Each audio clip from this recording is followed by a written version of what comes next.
So you want to build a personal brand on Instagram. Doesn't matter what niche you are in. If you follow this, you will easily cross 100,000 followers with your personal brand. So not gonna take too much time. Let's dive straight in. Let's dive straight into the complete IG personal branding course. I don't know how long it will be, but I'll make it really quick. These are the exact steps that I have taken to grow my main account to 151k followers and to grow my company account to 28.8k followers. It starts with one intention. When you are building a personal brand, one of the main things that you need to take care of, it's setting the right expectation. Are you in this game to monetize and make money? In this case, you will not need as many followers that you would need to build a following. If this is your biggest aim, it's fair enough. There is nothing wrong with wanting to build a big following. But if you are monetizing, you should not start with the expectation that you will have millions of followers where you could be making millions of dollars for yourself. Then the second thing that you need to take care of is brand pillars. What is the expertise that you have? Copywriting, video editing, personal branding, design, brand identity, coding, any of it. What is it that you want to be known for? Experience. Are you a complete beginner? Have you had experience working a few jobs, maybe internships? What is the experience that you have? Your personal story outside of work and with work. These are the three main brand pillars, and then other interests.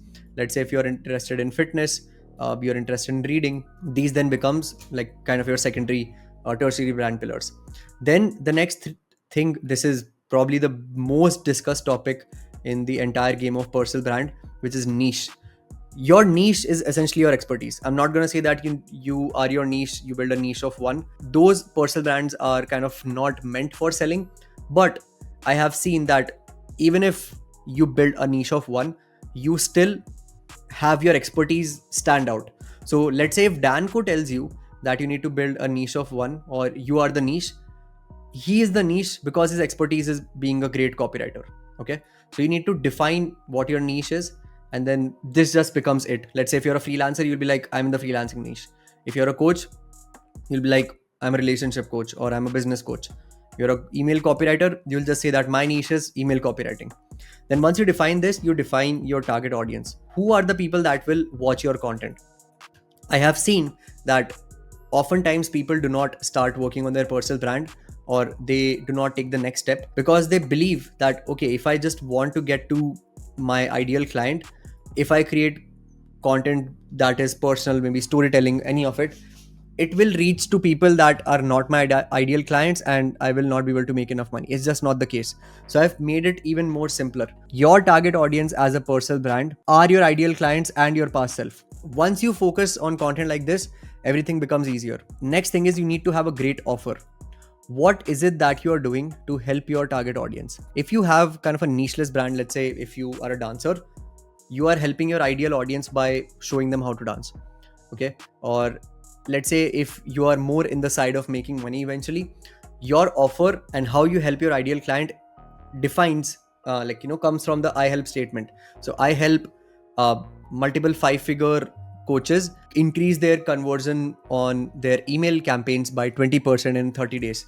That becomes your offer. So if you need more guidance around what kind of offer you have to create, you could just go on YouTube, look up like Matthew Larson or Daniel Fazio, or just watch or read the $100 million book, or watch their course on acquisition.com. After this, you need to define your own service or product. Not going to say much in this. If you haven't done this, fuck all of it, define this first. The next thing you need is you need a proper credible bio. So bio oftentimes is just a combination of three things. The first one is kind of the offer statement. I help men lose 5 kgs of fat in 60 days, right? And then that's just it. Then the second line is credibility. Why should people take you serious? So let's say credibility could be that, okay, I'm building these businesses, or I'm a 5-time founder, or I have generated 500 million views, or I have helped 300 clients. That becomes your credibility. And then the next part you need is a call to action. You could have a call to action towards a lead magnet. Let's say if it's a free course, or if it's a free email campaign, or you could have a call to action to book a call with you or send you a DM. These are the only few types of call to actions you need. Mini guide around highlights. The stories that you post regularly, these should be categorized in these umbrellas, right? So the stories that you're making regularly, if it's a Q&A, it could be around about you. If it's a Q&A and you are sharing client results, put it under client results. If it's client sharing feedback, take screenshots of the messages that you receive from your client, share that. And then the interests, let's say if you are going on a run today, just share a photo of it. These are the highlights that you need. Then you need to understand that every single content piece on Instagram comes under these three umbrellas. You know that for people to work with you, they need to know you, they need to like you, and they trust you. Growth means that you should not be stuck at like 50 followers. You should ideally be growing. So let's say you should get to 1000 followers. And that only happens when you create content that helps grow your account. Authority means that people who come onto your page, they take you seriously and they do not take you for granted. So authority is where you are showcasing your expertise, you are showing people how good you are at what you do. And then authenticity is where you tell personal stories. What happens is your Instagram account acts as a landing page. Growth makes sure that enough people know you. Authenticity makes sure that enough people like you. And authority makes sure that enough people trust you. Over time, you need to understand what these three types of content pieces are for you. Let's say if for Ankit Bayanpuria, posting those daily vlogs were growth for him. And then those were more around authenticity as well. But because he's showing his fitness, he's showing his wrestling skills, etc., it built authority as well. So it's not like these three are separate. You could have more connections in between all of it. So at this point of time, I'll just give you the sauce. Currently on Why Saksham, what I'm doing is every single content piece I create, it's either a mix of growth or authenticity, like growth and authenticity, or it's a mixture of growth and authority. Then you need to research content. To research content, let's say if you're starting from zero, just look at what the industry leaders are doing in your niche and then leverage the trends that are ongoing on the platform and leverage other people's names. So for example, right now, recently, the Ranveer show's new logo launched and all of the designers kind of hopped on a trend where they were just, giving their thoughts around why that logo was bad or good. And all of those videos went viral. So that's how you leverage credibility. The next thing is you need to grow your account. If you are completely starting from zero and you post like, let's say 100 content pieces, they won't have the same impact as if you started from, let's say 100 followers and you posted them. So what you need to do is you need to increase your engagement baseline. With this, if you have 0 followers, you will probably start at 1 or 2 likes, but you need to get it to 10 to 20, or you need to get this to 100 to 200. How you do this? The biggest hack is you join online communities, whether these are free Facebook groups, free Discord communities, or any courses that you have bought. Go into those communities, shout yourself out, drop a follow to people, DM them that, hey, name, I'm in this community as well and I'd love to connect. You follow them, they will follow you back. This is just how you get your first few hundred followers. In terms of content ideation, you research the platform. So you know what are the ongoing trends that are working on Instagram. You will see that trends are often carried on from different industries to the other. A dancer might make a video on a very viral music, but a fashion creator will use the same music to create a trend of their own. Or let's say if a song has gone viral of Kendrick Lamar, it will be used by photographers to show their expertise, or a car personal brand to show off their car. So you need to research the platform and you need to understand what's working. The second type of idea that you can make to build somewhat of an expert personal brand is you help your target audience. For this, you need to understand this concept of customer journey. What it means is your ideal customer or your ideal audience oftentimes goes through a series of awareness levels. They are not at all aware about the problem that they have. They know that they have a life problem. They are looking out for solutions. They kind of find out that what are the solutions, and then they know that you are the solution. So this is people not knowing you. This is people getting interested in a certain type of content. This is people regularly engaging with new accounts, and this is people finding your account. This is the same with building a service business or building a product business. You define your customer journey and then you research what are the exact problems that my ideal customer faces at every single one of these awareness levels. And then let's say you have 10 problems for the first awareness level, you have 10 for the other one. You create one video on each. So you essentially have like an endless tree of content ideas. The next thing that you need to understand, you might be confused about, okay, how do I now showcase these videos? I have ideas, I don't know what kind of videos to make. You make either b-roll trends, so these are trends with just trendy music and just text, so you're playing with copywriting. Or you could just record a voiceover. Let's say you record it in your phone and then you slap a bunch of b-rolls on top of it and you do both of these.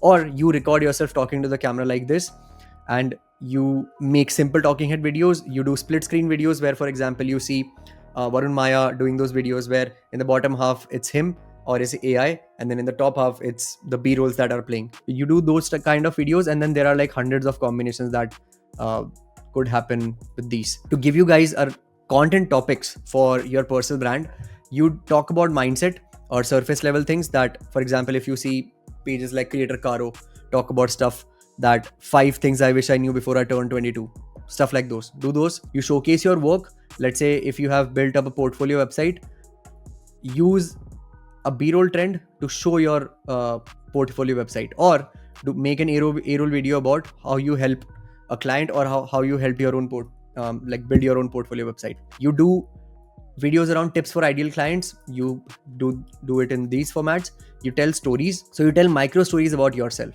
You don't need to do everything, right? If you have a content idea that, okay, this is one thing that my past self could get help from, you create story videos around those. But these story videos have to be real. Fake story videos mat banao, okay? Like I said, another thing, you do tips for ideal client, you do tips for your past self. I make videos around, okay, this is what I would do in college, or if you're a college student, do XYZ. That's me creating content for my past self. Next thing is niche case studies. What I mean is, if I'm in the game of personal branding, I could pick out that, okay, this is Iman Ghazi's short form empire, and then I could do a simple like 60-second video showcasing how Iman Ghazi has a short form empire across all of the platforms and how it helps grow his main personal brand and make him a shit ton of money. I could do a niche series that currently I'm doing, which is agency lessons, which is an ongoing series. Then I have the freelance pathway, and one more series that I'm currently planning. It's called How to Document Yourself, and there are like 7-8 videos inside. You could do lead magnets. Let's say if you created a sample email campaign that has helped one of your client get XYZ results, you could just make a video that I found the perfect formula around how you could increase your conversion rate by an extra 10%. And this is a plug and play email campaign that works in every single industry. So if you're selling a service or a product, just comment the word email and I'll send it to you, right? Lead magnets. Hard sales call to actions. Once you build a good personal brand, you do hard call to action. So let's say once a week you are doing posts that, if you are in your 20s and you are single, and if you want to get your fitness to XYZ, comment the word and I'll give you an XYZ program or something around that. You talk about the industry, what's currently happening inside your industry, and you document your journey. If you did something last week, make a weekly recap. If you did something big in last month, make a monthly recap. If you went on a trip, make a recap and then talk about how that travel kind of thought video is related to your personal brand. You have like hundreds of topics that you can make here. The last thing that you do is you post at least 100 video and you shut the fuck up. Why I'm telling you to shut the fuck up while you're posting these 100 videos? It's people often quit their journey before they actually get any data. You do not know what kind of a creator you are unless you make 100 content pieces, at least, whether it's on Instagram or on YouTube. But now, because this is more related to Instagram, it will be around Instagram. If you want to build a personal brand, no judgment before 100 videos. You ooze expertise. Every single content piece that you make, it should show that you are an expert or you are going to become an expert very soon. Take Anik Jain's brand, for example, right? All he does on his Instagram is talk about design, and he does it in 50 ways. So whatever niche you are in, you talk about how your expertise works in different industries. Let's say if you're an email copywriter, tell people how Swiggy sends emails for discounts and the amount of money that it makes them during holidays, stuff like that. You showcase your expertise, and after 100 videos, you build your landing page, which is your account. Okay, so these are the main things that you need to grow your personal brand on Instagram. And I'm telling you, doesn't matter what kind of growth hacks or tips that you get from gurus. I have hundreds of students inside my community, and I also work with 6, 7, 8 figure entrepreneurs inside my personal branding agency, and these are the essential fundamentals that gets results for all of them. So this was a small crash course on building your IG personal brand. I am also working on a quick monetization course for your IG personal brand. If you want that, you let me know. If this video gets like 25, 30 comments asking for it, I will post this video right when I get, let's say, 30 comments, and you will have a monetization course that I have actually ideated. I'm not going to show it to you. This will talk about outbound lead generation, outbound DMs, lead magnets, email campaigns, stuff like that. So that was the course. Go enjoy, and I'll see you in the next one. Bye.